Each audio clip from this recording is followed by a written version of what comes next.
Did you just hit level 50 and have no idea where to start and what to do? Well, don't you worry, I'm gonna give you a very simple guide on what you can start doing from now on. I personally been enjoying the grind. I don't have my complete build just yet, but I've been getting a lot of progress. So let's just get into it. As you probably noticed, the game is actually telling you what to do once you finish the campaign. The game tells you simply to just do the weekly missions to earn more gear, but there is a lot more stuff to it where I feel like the game probably maybe didn't really introduce us to. Or, you know, maybe I just hit the skip button way too many times where I skipped the dialogue and I didn't listen to anything that the game tried to tell me to and teach me because I had to sit there and just skim through the freaking campaign super duper fast so I could just get to level 50 as fast as possible because I really like the endgame grind. But here we are, just trying to learn by yourself. So it was all chaos. But don't you worry, it was way easier than I thought. So basically, hit the menu button and go to weekly missions, and as you can see, there are some certain missions that you need to complete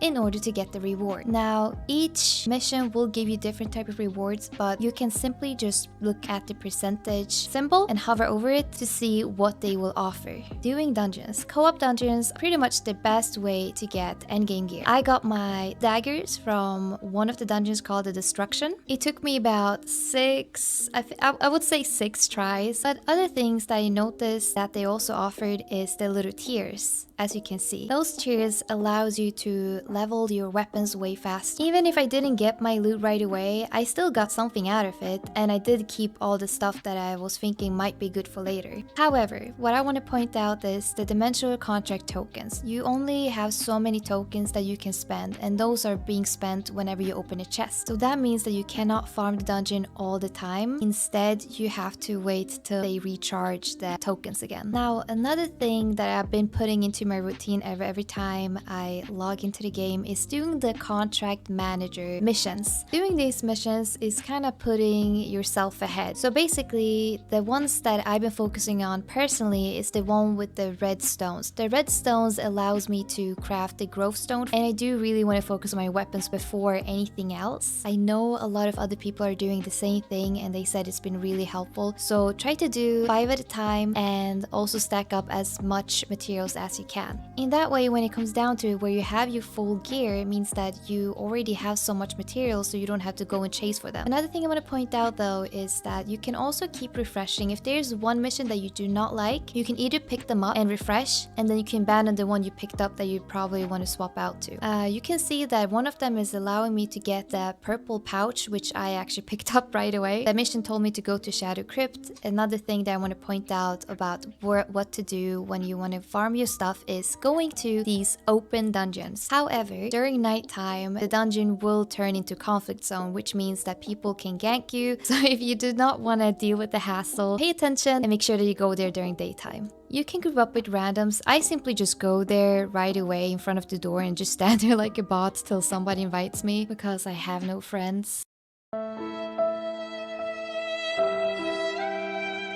You probably heard about the Amituis. The Amitui house is a place for you where you can go and send out your little puppets. The puppets will bring you back some really nice rewards. I always send them for 8 hours. Usually manage to do it twice a day. The more you do it, the better it will be for you to also stack up even more materials, and even materials for your cooking, because you do want to level up your cooking skills for endgame. You also probably seen that there is some silver coins in your inventory. Spend that shit.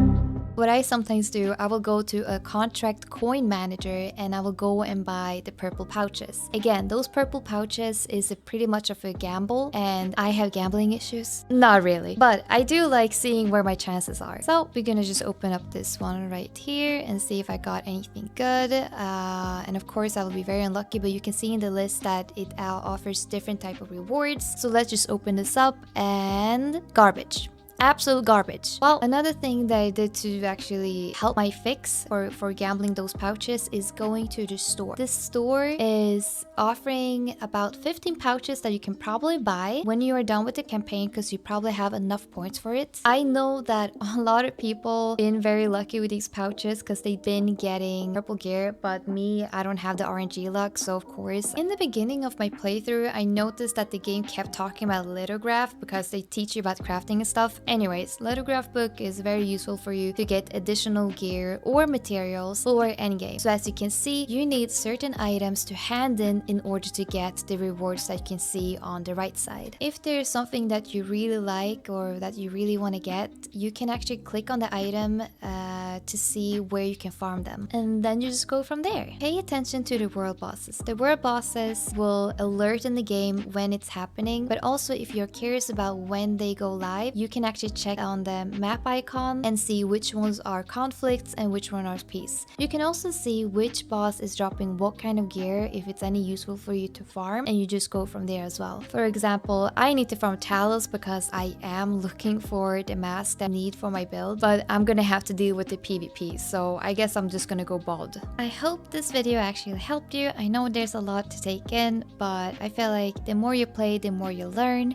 And yeah, I just want to say thank you so much for your time. Make sure to like, comment, and subscribe. I am pushing for a YouTube partnership, so it would be awesome if you guys want to, give some watch time.